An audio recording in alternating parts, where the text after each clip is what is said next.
오늘 찬송가 가사에도 예수님은 누구신가 하면서 예수님이 어떤 분이시고 또 우리에게 어떻게 다가오시는가, 이걸 찬송 가사로 지금 우리가 쭉 노래를 불렀는데요. 예수님에 대해서도 정확히 아는 게 중요하죠. 말씀이신, 그 말씀이 육신이 되어 우리 가운데 오신 예수님, 구원자이신 예수님, 하나님의 독생자이신 예수님, 죽으시고 부활하신 예수님. 우리가 예수님에 대해서 여러 가지 방편으로 설명도 할 수 있고 또 우리 마음에 드는 생각들이 있을 겁니다. 그럼 여러분 자신에 대해서는 좀 어떠신가요? 여러분 자신을 좀 생각하면서 살고 계십니까? 아유, 바쁜데 뭐 그런 것까지. 그런데 여러분, 우리 자신을 잘 생각하면 생각할수록 내가 어떤 존재인가 하는 것을 알게 되고요. 그러면 그럴수록 더욱 하나님을 의지하게 되고 하나님과의 관계를 또 잘 맺어갈 수 있기 때문에 주님이 어떤 분이신가 누구신가도 잘 알아야 되지만 나는 어떤 존재인가, 이것을 아는 것이 우리의 영혼을 위한 중요한 질문이 되겠습니다. 이것은 인간의 본성이 어떤가 하는 것을 또 깨닫게 해주는 것이고요. 그리고 인간의 연약함 가운데에서도 그럼에도 불구하고 우리를 뚫고 들어오시는 그 하나님의 은혜가 어떤 것인가, 이것을 깨닫게 해주기 때문에 그래요. 여러분, 참 죄송한 얘기지만 내가 생각하는 나보다 사실 내가 훨씬 더 형편없음을 우리가 알아야 됩니다. 우리는 우리 자신을 대단한 존재로 많이 생각을 해요. 그래서 죄의 문제도 문제 없어. 그거 나한테는 별로 그렇게 큰 문제거리가 아니야. 이렇게 생각하기 쉬운데요. 사실 그렇지 않은 참으로 약한 면이 우리 가운데 많이 있다. 내가 신앙생활의 관록이 몇 년인데 내가 교회에서 이런저런 일들 맡으면서 봉사하고 사역한 게 얼만데, 이런 거 생각하면서 스스로를 굉장히 강하다고 또 많이 갖춰져 있다고 생각하기 십상인데요. 그러나 성경은 우리의 본질을 그렇게 이야기하지 않습니다. 그래서 오늘 그 부분에 대해서 한번 살펴보려고 하는데, A.W. 토저는 20세기의 뛰어난 영성가이고 선지자적 메시지를 전하는 아주 대표적인 그런 인물로 우리가 알고 있어요. 영혼의 사이즈를 키우라. 우리 지난 시간에 한번 이 제목에 대해서도 좀 얘기를 했지만요. 우리가 더 잘해야 된다는 거예요. 영적 성장이 일어나야 된다. 내 영혼의 사이즈가 얼마나 한가에 따라서 우리의 삶의 자세나 또 사역의 크기나 이런 모든 것들이 결정되기 때문에 그렇습니다. 여기 있는 이 책의 내용을 골자로 해서 7번 나누어서 이야기를 하려고 하는데요. 오늘 그 두 번째 시간, 우리 지난주에 함께 나눈 말씀에 이런 결론에 도달하게 되었죠. 부흥은 내가 만드는 것이 아니라 내가 잘 준비할 때 누가 주시는 거예요? 하나님이 부어주시는 거예요. 그분이 하시는 거다, 이렇게 말씀 우리 함께 나눴어요. 그렇다면 오늘 한 발 더 앞으로 나가야 되겠는데요. 왜 우리는 준비가 잘 되지 않는가? 준비를 잘 하면 하나님 부어주신다. 첫 시간에 이야기를 했는데 잘하고 싶죠. 더 성장하고 싶고, 그리고 영적 체험들도 많이 하고 싶고, 영적인 거목이 되고 싶고, 이런 도전도 갖고, 그런 목표도 갖고 해보지만, 왜 잘 안 될까? 왜 준비가 잘 안 될까? 왜 결단은 하는데 삶이 따라오지 않을까? 왜 부흥을 원하는데 우리 안에 자꾸 무언가가 자꾸 거기서 저항을 하고 있는 거, 이런 것들을 보게 됩니다. 그래서 좋은 것들은요 더 하기 싫어요. 우리 아이들도 몸에 좋은 거는 더 잘 안 먹는 것처럼 우리 성도들도 이게 영적으로 참 유익한 거다 꼭 하자 그러면 희한하게 안 합니다. 그리고 옆에서 누가 하자 그러면 그래 해볼까 그러는데 목사가 하자 그러면 더 안 해요. 이를 악물고 안 해요. 그래. 왜 그런지 모르겠어요. 근데 우리 안에 뭔가 저항하고자 하는 그런 속성이 있다 하는 사실을 인지하느냐 하지 못하느냐에 따라서 우리가 많이 속기도 하고 또 많이 이기기도 하고 그 결과가 판이하게 달라집니다. 이 질문에 대한 답이 오늘 본문에 있어요. 여기 토저가요 6장에서 매우 불편하지만 피할 수 없는 진단을 내리는데 이것입니다. 오류를 품은 존재가 인간이다. 우리 인간은 오류를 품고 있다. 당연하죠. 우리가 에덴 동산에서 우리 인류의 조상이 죄를 범하면서 죄가 인간 가운데 들어왔어요. 그리고 그 죄로 인해서 우리는 원죄의 부패성을 가지고 태어납니다. 그러니까 우리 안에는요, 죄를 만드는 많은 장치들이 있어요. 마치 죄를 만드는 공장과 같아요. 계속 생산해내는 그런 능력을 가지고 있어요. 그러니까 어떤 오류를 품고 있는가를 잘 알아야 됩니다. 오늘 설교의 핵심 명제가 이것인데요. 인간의 본성이 바로 부흥을 저항한다는 거예요. 말로는 부흥을 사모하고 원하고 그러지만 실제로는 부흥을 저항하는 마음이 우리의 기저에 깔려 있다는 겁니다. 자, 그러나 성령은 그 저항을 뚫고 역사하신다는 거예요. 우리가 저항하기 때문에 하나님이 꼼짝없이 아무 일도 안 하고 계시면 아무 일도 일어나지 않았을 텐데, 그럼에도 불구하고 하나님이 우리 안에서 역사하셨기 때문에 오늘 우리가 부흥도 경험하고 성장도 경험하고 하는 것이다. 오늘 그 말씀을 드리려고 하는 거예요. 자, 먼저 우리 안에 오류가 내장되어져 있다. 자, 여기 6장에 이렇게 소개합니다. 오늘 6장에서 10장까지 다루게 될 텐데요. 인간은 구조적으로 오류를 품고 있는 존재라는 거죠. 이것은 타락의 결과고 우리는 이 사실을 직시해야 된다. 그러니까 여러분, 내 자신을 소중히 여기는 건 중요하지만 내가 하는 모든 것이 다 옳다고 착각하시면 안 됩니다. 내 안의 죄성은 나를 죄악으로도 인도하기 때문에, 그래서 항상 나를 정확하게 이해하고 판단하고 하는 것이 결국에는 더 건강한 신앙생활, 또 영적 성장, 이런 것들을 경험할 수 있게 되는 거죠. 처음 이 말을 들으면 거부감이 생길 수 있어요. 나는 그렇게 나쁜 사람이 아닌데, 나는 신앙생활 이렇게 열심히 하고 있는데. 그러나 여기 토저가 말하는 오류는요, 도덕적인 타락만은 아니에요. 그것은 더 근본적인 것인데요, 우리가 하나님을 이해하는 방식 자체가 오류가 들어있다는 겁니다. 우리는 하나님을 우리의 필요를 채워주시는 분으로 자꾸 이렇게 축소시켜요. 우리는 기도를 하나님의 뜻을 찾기 위해서 간절히 구하는 그런 겟세마네의 기도 같은 그런 기도가 아니고요, 내 뜻을 관철시키려는 수단으로 기도를 자주 이용합니다. 우리는 예배를 드리면서도 내가 중심에 있어요. 그러면 예배는 누구에게 드리는 거죠? 당연히 하나님께 드리는 거예요. 질문이 뭐 무색하리만큼 여러분 답을 다 알고 계세요. 그런데 예배를 드리면서도 하나님께 영광을 드린다고 하면서도 내 만족을 찾는 것이 상당히 많이 있다는 거예요. 여러분, 예배를 잘 드리기 위해서 우리가 예배 전에 좀 일찍 옵시다. 또 예배 때 좀 가능하면 앞에 앉읍시다. 뭐 별 얘기를 해도 내가 하고 싶은 대로 하는 거예요. 그럼 누구 만족을 위해서 예배 드리는 거죠?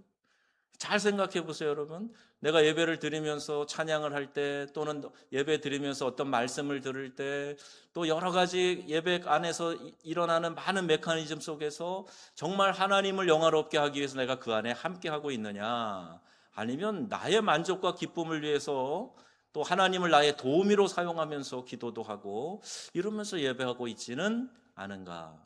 그럼 이걸 한번 생각을 해봐야 돼요. 사람이 왜 화를 내느냐? 이게 심리학자들이 하는 얘기예요. 내가 원하는 대로 이루지 못할 때 화가 난다는 거예요.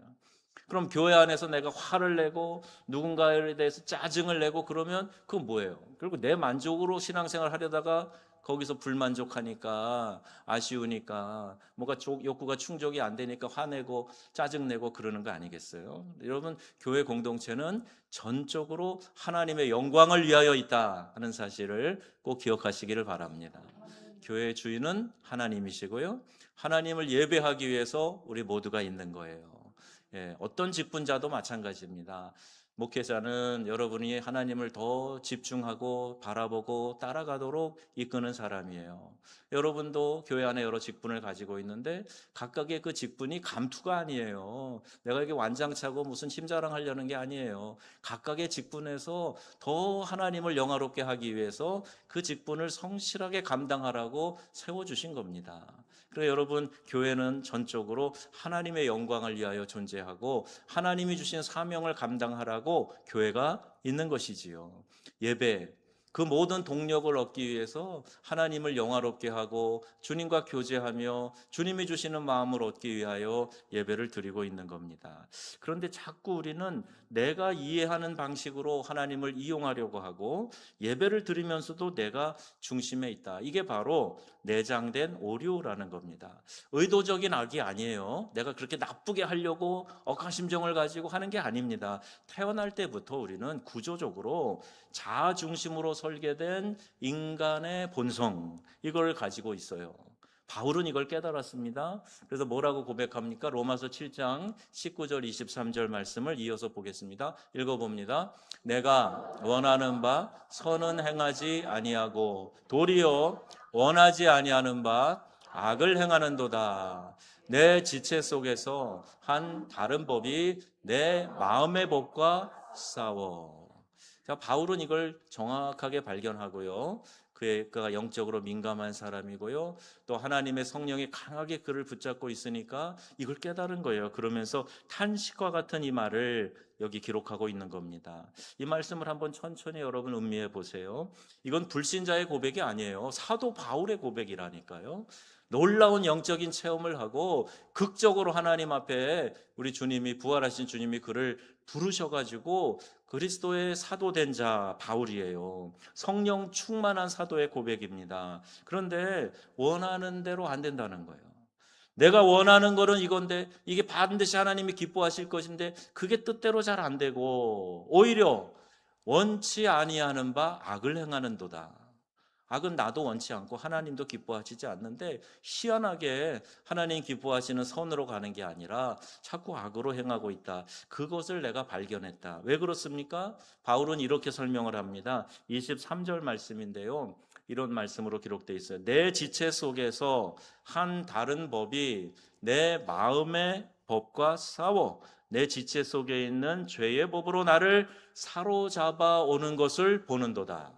자, 내가 원하는 건 선이에요. 화살표가 위로 가고 있어요. 하나님 기뻐하신 하나님을 향하는 화살표예요. 그런데 저항하는 내 본성, 이거를 다른 법이라고 설명하고 있어요. 의도적인 악은 아닌데 내가 그렇게 나쁜 사람 아니잖아요. 그런데 의도적인 건 아닌데 내 안에 내장되어 있는 장치가, 이 죄의 메커니즘이 태어날 때부터 가지고 태어난 이 죄악의 본성이 자꾸 나를 죄악으로 끌고 가고 있다는 거예요. 여러분 신앙생활이 어려워요? 어려워요? 어려워요. 왜 어렵죠? 예, 어려운 게 왜 그러냐면 내 안에 있는 이 본성을 거스르면서 하나님의 뜻을 따라가려고 하니까 부딪히는 것이 있고 힘들고 그런 거예요.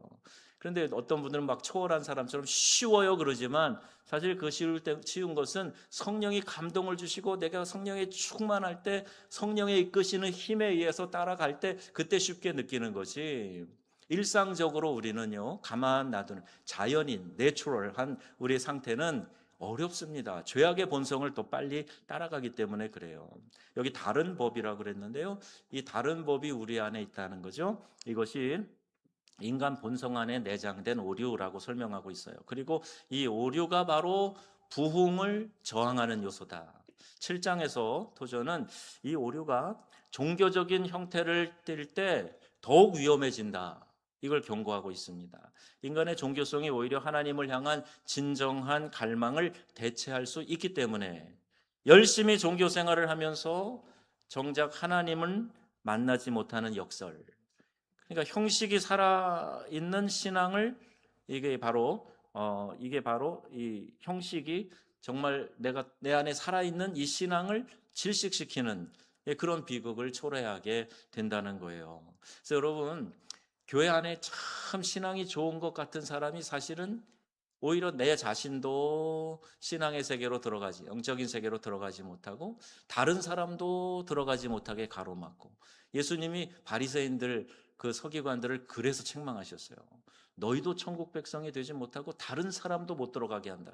가장 종교적인 사람, 가장 신앙의 행위에 있어서는 완전한 사람들, 금식하고 기도하고 구제하고 율법대로 살아가는 일에 누구보다도 헌신되어 있는 사람들. 그런데 그 안에는 위선이 가득한 거예요. 그 안에 있는 죄의 본성을 다스려 내 자신을 쳐서 복종시키며 말씀에 따라 순종하며 살게 해야 되는데 형식만 갖추고 있으니까 경건의 모양은 있지만 경건의 능력을 부인하는 거죠. 가장 위험한 오류가 바로 노골적인 불신앙이 아니라 모양만 갖추고 있는 것이 이게 제일 위험한 신앙이라는 거예요. 바울이 디모데후서 3장 5절에 경고한 게 바로 이 말씀입니다. 경건의 모양만 있지 경건의 능력이 없다, 이 말이에요. 이와 같은 자들에게서 내가 어떻게 하라고요? 돌아서라는 거예요. 그러니까 겉으로만 믿음 있는 채 하고 모양만 갖추고 있는 그런 신앙인들과 교제하지 말으라. 그들과 돌아서라, 이렇게 말합니다. 자, 어떤 모양을 갖추고 있는가? 열심 있는 종교 활동합니다. 자기 중심적 예배를 드립니다. 내 뜻을 관철시키는 기도를 합니다. 이게 바로 모양만 갖춘 그리스도인이에요. 경건의 능력은 하나님을 향한 진정한 갈망이 있는 사람이고요. 내면의 본질적인 변화가 일어나고 있고요. 성령이 내 안에서 감동을 주시면 어쩔 줄 몰라서 내 원하는 건 그게 아닐지라도 성령에 의하여 강제적으로라도 순종하는 사람, 그 사람이 내면의 본질적인 변화를 경험하게 되고 그 사람이 경건의 능력을 갖춘 사람이에요. 하나님의 뜻을 구하는 기도를 하는 사람, 이게 경건의 능력을 갖춘 사람이에요. 그러니까 여러분, 우리가 특별히 이제 수요 예배도 오시고 또 새벽에 오시는 분들은 제가 더 강한 도전도 하기도 해요. 여러분, 우리가 정말 신앙생활 제대로 하려면요, 모양만 갖추는 신앙, 체면 때문에 하는 신앙, 내 명예나 타이틀 때문에 하는 신앙, 그거 내버려야 됩니다. 그리고 오직 하나님 한 분만을 사랑하는 마음으로, 경배하는 마음으로 그분 앞에서 그분이 어떤 마음을 가지실까, 나에 대해서 뭐라고 말씀하실까, 여기에 대해서 관심을 가지고 신앙생활하는 사람, 그런 사람이 경건의 능력을 갖춘 사람이에요. 바라기는 오늘 오신 모든 분들이 경건의 모양만 갖춘 그리스도인이 아니라 경건의 능력을 갖춘 그리스도인들이 다 되시기를 주님의 이름으로 축원합니다. 무엇보다 이게 중요하기 때문에 그래요. 타이틀이 중요하지 않습니다. 신앙의 관록이 중요하지 않아요. 내가 이 경건의 능력으로 살아가고 있느냐, 이게 중요하단 말이에요. 이 말씀이 남의 얘기가 아닙니다. 우리 자신에게도 던져야 될 질문이에요. 나는 지금 경건의 모양을 유지하고 있는가? 경건의 능력으로 살아가고 있는가? 무엇 때문에 신앙생활 하는가? 무엇이 나를 기쁘게 만들고 무엇이 나를 슬프게 하는가? 여러분, 이걸 한번 생각을 해봐야 돼요. 자, 여기 낙관도 비관도 아니고요, 현실을 직시하라, 이렇게 말하는데요. 8장으로 돌아갑니다. 토저는요, 흥미로운 질문을 던져요. 당신은 낙관주의자입니까? 비관주의자입니까? 여러분 어떠세요? 여러분은 이제 매사에 나는 좀 낙관론자다, 그런 생각이 드세요? 비관론자. 근데 여기 두 가지가 다 성경적인 대답이 아니라는 거예요. 낙관주의는요, 사람은 원래 선하다고 생각하는 거예요. 조건만 좋아지면 다 변할 수 있다. 인간의 선함, 이거에 대해서 너무 과신한다는 거죠. 예, 그건 성경적이지 않아요. 성경은 오히려 인간은 죄악 가운데서 태어난다 그래요. 그렇다면 그럼 비관주의는 맞는가?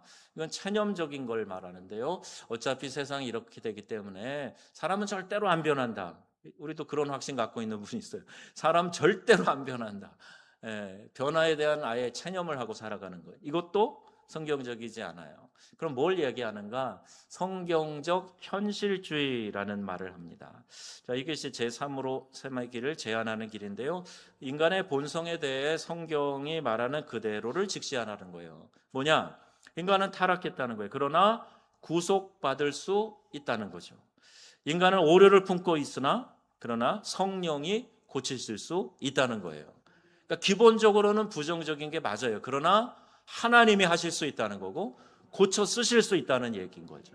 그러니까 이런 얘기도 하는 거죠. 아니면 그냥 비유나 마치고 잘하고 계십니다, 그러면 되는데요. 여러분, 도전하는 거예요. 우리가 말씀을 듣고 성령의 감동을 받아서 변화되자는 거예요. 말씀 따라 살아가자는 거예요. 입으로는 말씀하고 하는데 정말 내 자신은 변화하기 위해서 요만큼도 애쓰지 않고 기도 안 하면 그 정말 형식주의 신앙인에 불과하기 때문에 그렇습니다. 여러분, 인간은 이런 면에서 오류를 품고 있으나 하나님이 고칠 수 있다는 기대를 가지고요, 인간 본성이 이 부흥을 저항하는 한다는 걸 알아서 하나님이 그것을 향해 뚫고 들어오시도록, 이것이 바로 성경적 현실주의의 입장인 겁니다.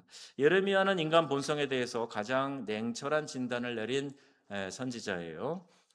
예레미야가 뭐라 그랬는가? 17장 9절 말씀, 여러분 거기 9절 10절 되어 있는 말씀 요약된 건데 읽어보겠습니다. 만물보다 거짓되고 심히 부패한 것은 마음이라. 나 여호와는 심장을 살피며 폐부를 시험하고. 아멘. 저는 어렸을 때부터 의리를 굉장히 소중히 여겼던 것 같아요. 친구 사이의 의리, 또 이제 뭐 선생님, 또 아는 뭐 가까운 사람, 나에게 은혜를 베푼 사람, 이런 사람들에 대해서 절대 내가 배신하지 않는다, 이런 마음을 많이 갖고 살아왔던 것 같습니다. 그런데요, 그럼에도 불구하고 저는 제 자신을 들여다볼 때 참 비굴한 게 많이 있어요. 철저하게 그런 면에서 남들보다 내가 더 낫다 생각을 함에도 불구하고, 그리고 배신하고 이런 사람들에 대해서 아주 안 좋게 생각하는 그런 마음이 있음에도 불구하고 내 자신을 가만히 들여다보면 너도 똑같다, 이런 생각이 들 때가 종종 있어요. 왜 그럴까요? 성경이 그걸 벌써 진단하고 있습니다. 우리의 마음은요, 믿을 수 있는 게 아니에요. 만물보다 거짓되고 심히 부패한 것이 마음이래요. 그리고 누가 능히 이를 알겠느냐? 10길 물속은 알아도 한 길 뭘 몰라요? 사람 속을 몰라요. 사람 속을 몰라요. 그게 인간이래요. 그러니까 여러분, 베드로가 자신하다가 예수님 경고도 듣지 않고 실패했던 것처럼 여러분 너무 믿으시면 안 돼요. 내 마음을 너무 믿으면 안 됩니다. 나도 얼마든지 이럴 수 있다고 성경이 진단하고 있기 때문에 하나님 말씀 의지해서 조심스럽게 하나님의 영이 이끄시는 대로 살아가야 우리가 실수하지 않고 실패하지 않을 수 있다는 거예요. 그런데 바로 그 다음 절에 하나님이 말씀하십니다. 뭐라고 하나요? 나 여호와는 심장을 살피며 폐부를 시험한다. 우리 인간의 마음이 거짓되고 부패했다는 것을 아시는 분이 하나님이신데, 근데 그 하나님이 포기하지 않으신다는 거예요. 그분이 그 마음을 살피시고 오히려 시험하신다, 고치시기 위해서 그렇게 다가오신다 말씀하고 있어요. 9장 제목이 뭐냐 하면요, 마른 땅에서 나온 뿌리, 이렇게 돼 있고 오늘 우리가 읽은 본문이 그 부분에 해당합니다. 이사야 53장 2절, 이 메시아 예언에서 가져온 표현인데요, 그는 주 앞에서 자라나기를 연한 순 같고 마른 땅에서 나온 뿌리 같아서 고운 모양도 없고 풍채도 없은즉 우리가 보기에 흠모할 만한 아름다운 것이 없도다, 이 말씀이에요. 마른 땅에서 나온 뿌리 같아서. 여러분 누구 얘기하는 것 같아요? 예수 그리스도에 대한 예언의 말씀입니다. 예수님이 이 척박하고 짝짝 갈라진 이 땅과 같은 그런 마음의 밭에 예수님이 거기에다가 뿌리를 내리고 나오시는 거예요. 연한 순같이 그 딱딱한 마른 땅에서 나오는 그런 모습을 말씀하고 있는 거예요. 권력도 군사력도 세상적 위세도 하나도 없습니다. 그냥 연한 순같이 딱딱하고 갈라져 있는 그 마른 땅에 순을 내시고 나오시는 분이 바로 예수 그리스도시라는 거예요.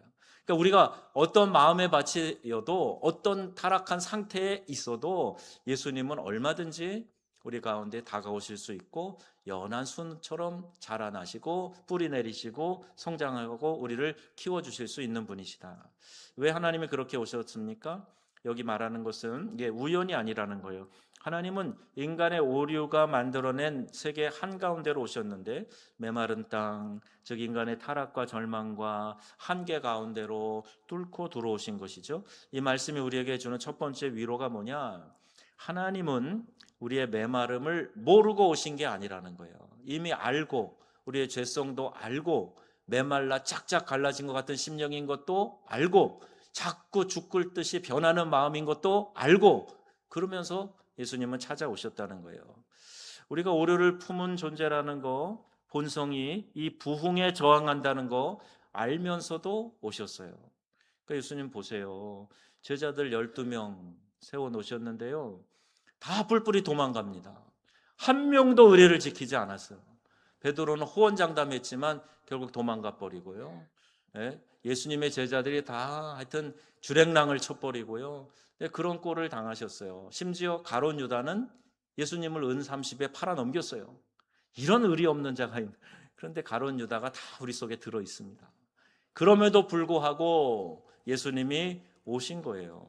자, 이게 위로가 된다는 얘기입니다. 또 하나, 두 번째 진리가 있는데요. 마른 땅에서도 뿌리를 내릴 수 있다는 겁니다. 아무리 딱딱하고 메마른 토양도 생명의 기운을 막을 수 없다는 거예요.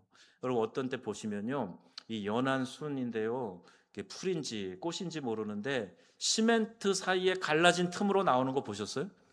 야, 대단하더라고요. 예, 보도블록이 막 깔려 있는데 막 그 사이에 그냥 비집고 나오는 풀포기를 보면서 야, 생명력 대단하다, 그런 생각 들잖아요. 예, 그런데 우리 주님이 바로 딱딱한 그 땅에 내려서 뿌리 내리고 자라는 연한 순같이 찾아오셨다는 거예요. 그 어떤 메마른 토양도 생명의 기운을 막을 수 없습니다. 왜냐하면 그 뿌리는 하나님 자신이시기 때문에, 생명의 본체이시기 때문에 그래요. 내가 어떤 상태에 있어도 예수님은 우리 안에 다가오실 수 있는 분이시고 얼마든지 생명으로 우리를 새롭게 하실 수 있는 분이시라는 거예요.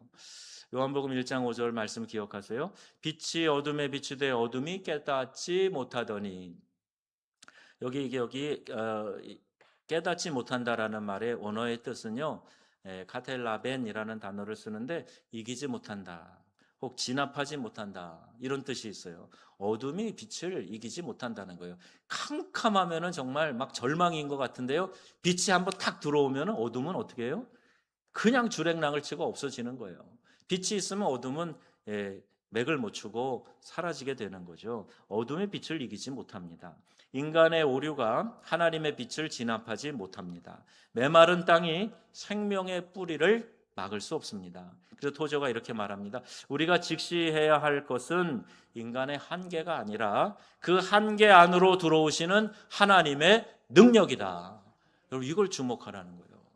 아까 이제 우리의 죄성도 얘기했고 우리의 마음 믿지 말라는 소리도 했고, 그런데 그런 처절한 상태에 있어도 하나님은요, 우리가 거기에 주목할 게 아니에요. 하나님은요, 그 안으로 한계를 뚫고 들어오시는 능력의 하나님이시라는 거예요. 그 하나님을 주목하라는 거예요. 여러분이 어떤 상황에 둘러싸여 있어도, 어떤 절망의 상황에 있어도 여러분이 하나님 의지하고 주께 간구하며 주님의 역사와 능력을 구할 때 하나님이 그 어둠의 철장 속으로 뚫고 들어오셔서 생명의 기운을 우리에게 펼치시는 분이 바로 우리 주, 우리 하나님이시라는 말입니다. 여러분, 이게 부활이 우리에게 주는 메시지 아니겠어요? 사망 권세, 사망이라고 하는 가장 강력한 권세 이기시고 부활하신 분이 바로 우리 주 예수 그리스도이십니다. 우리가 그분을 믿는 사람들이에요. 자, 성도 여러분, 지금 내 삶이 메마릅니까? 내 신앙이 딱딱하게 굳어 있습니까? 내 본성이 자꾸만 하나님을 향해 저항을 하고 있습니까? 바로 그 자리가 하나님이 역사하시는 자리예요. 마른 땅에서 뿌리를 내리신 그분이 당신 안에서도, 우리 모두 안에서도 여전히 역사하시는 분이 바로 우리 하나님이시다는 사실입니다. 자, 이제 내주하시는 성령께서 어떤 힘을 주시는가 하는 것이 10장에 나오고 있어요. 거기에 이제 처방이 나오는데요. 지금까지 진단은 굉장히 무거운 얘기죠. 그렇죠? 굉장히 무거운 주제예요. 인간은 오류를 품고 있습니다. 우리의 본성은 저항을 합니다. 메마른 땅입니다. 자, 그렇다면 우리는 어떻게 해야 합니까? 토저가 아주 단순하고 명확하게 대답해요. 내주하시는 성령님을 의지하라는 거예요. 내주하시는 성령 하나님의 힘으로 할 수 있다는 거예요. 우리의 힘으로 능으로 안 되고요, 오직 하나님의 영으로 이런 일들이 가능하게 된다는 거죠. 에베소 3장 16절 말씀을 보세요. 함께 읽어보겠습니다. 그의 영광의 풍성함을 따라 그의 성령으로 말미암아 너희 속사람을 능력으로 강건하게 하시오며. 아멘. 자, 하나님께서 성령으로 말미암아 우리의 속사람을 강건하게 해주신다는 거예요. 여러분, 영적인 여러분의 사이즈가 얼마나든지, 얼마큼 건강하든지, 크든지 작든지, 그것과 상관없이 얼마든지 하나님은 우리 안으로 들어오셔서 그 성령의 능력으로 우리를 강건하게 해주신다, 이 말씀이죠. 속사람을 능력으로 강건하게 하신다. 여기에 이 강건하게 한다라는 말, 여러분, 이건 단순한 위로가 아닙니다. 요새처럼 강화된다, 든든하게 세워진다, 그런 뜻을 담고 있는 거예요. 여러분, 심령이 요새처럼, 견고한 요새처럼 그렇게 강화되고 든든하게 세워지면 좋겠죠. 여러분 그렇게 되시기를 축복합니다. 그래 자주 막 조금만 바람만 불어도 휘청휘청하는 그런 신앙 말고요, 요새처럼 강력한 신앙이 돼요. 마치 내 주변에 있는 사람들로 다 피난처처럼 그 안에 품을 수 있는 강력한 요새 같은 그런 성도들이 모여든 교회, 얼마나 멋있어요. 그런 교회 돼야 되지 않겠습니까? 근데 성령 하나님께서 우리의 속사람을 그렇게 강건하게 해주신다는 말이에요. 어떻게 됩니까? 그게 그의 성령으로 말미암아, 그러니까 성령께서 하신다는 말이에요. 그리고 어디에서 이 역사가 일어납니까? 내 속사람, 밖이 아니라 내 속사람, 내 안에서 이런 일이 일어난다는 거예요. 환경이 바뀌어서가 아닙니다. 내면이 바뀌어서인 거죠. 그래서 이것을 도저가 설명하는 거예요. 그 그림을 한번 다시 보시면 거기 성령의 역사가 우리의 오류를 교정해 준다, 이런 글씨가 읽어지시면 한번 보세요. 누가 그의 성령으로 하신다는 거예요. 환경이나 나의 의지가 아닙니다. 성령이 우리의 오류를 직접 조명하시고 교정하십니다. 자, 어디를? 속사람을 바꾸신다는 거예요. 겉모습은 경건의 모양이에요. 겉으로 봐서는 몰라요. 누가 진짜 알곡 신자인지 겉으로는 정확히 알 수가 없어요. 내면에 우리의 중심을 바꿔주신다는 거예요. 그리고 어떻게 바꿔주신다고요? 강건하게 바꿔주신다는 거예요. 단순한 위로가 아니라 그랬어요. 어떻게 만들어주신다고요? 요새처럼 단단하고 강화하고 든든히 세우는 그런 본질적 성화의 작업, 이걸 성령께서 해주신다는 거예요. 저 요새를 상징하는 로고인데요. 여러분 이걸 한번 머릿속에 이렇게 새겨보세요. 여러분 우리의 신앙을 이렇게 머릿속에 그림으로 한번 그려서, 야, 이제 성령께서 내 속사람을 능력으로 강건케 하신다 그랬다 하는 걸 여러분 꼭 기억하시면 좋겠습니다. 여기 자신의 체험을 이렇게 토저가 고백하는데요. 나의 모든 사역에서 하나님이 하신 작은 일들은 모두 내가 성령으로 충만했던 그 순간으로 거슬러 올라간다. 내가 잘났기 때문이 아니었다. 내가 내 본성의 저항을 성령께 내어드렸던 그 순간들이었다. 아마 여러분도 비슷할 거예요. 내 신앙의 이력 가운데 정말 뜨거웠던 때, 어느 때인가 생각해 보세요. 내 의지로 이랬던 때가 아니에요. 내 자신을 성령께 내어드렸을 때, 그때 성령이 주시는 힘으로 감당했기 때문에 능히 해왔던 거죠. 우리 교회 64년의 역사도 마찬가지입니다. 우리가 전적으로 하나님 의지하고 하나님께 맡겨드린 그 순간에 하나님께서 일하시고 역사하셔서 오늘 이 시간 이곳까지 있게 된 줄로 믿습니다. 에베네셀의 하나님, 우리가 찬양하는 이유가 바로 여기 있어요. 이게 핵심입니다.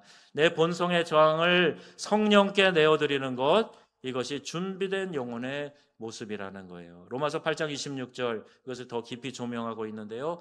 같이 한번 보실까요? 오직 성령이 말할 수 없는 한식으로 우리를 위하여 친히 간구하시느니라. 아멘. 또 고린도후서 12장 9절에 뭐라고 되어 있을까요? 내 능력이 약한 데서 온전하여 심이라. 아멘. 자, 이게 복음이에요. 성령께서 대신 간구해 주신다. 내가 완벽히 준비되어야 성령이 임하시는 것이 아니라 내가 연약한 바로 그 자리에서 성령께서 친히 역사하신다는 거예요. 여러분 강해지려고 하지 마시고 내 자신을 하나님께 맡기는 일에 더 민감하셔야 됩니다. 나를 하나님께 맡기고 오늘도 하루를 시작할 때 주님 손에 올려드립니다. 주님, 내 심령을, 내 자녀들을, 우리 교회를, 우리 가정을, 내 사업 일터를 주님 손에 올려드립니다. 연약한 저를 통해서 일하여 주실 줄로 믿습니다.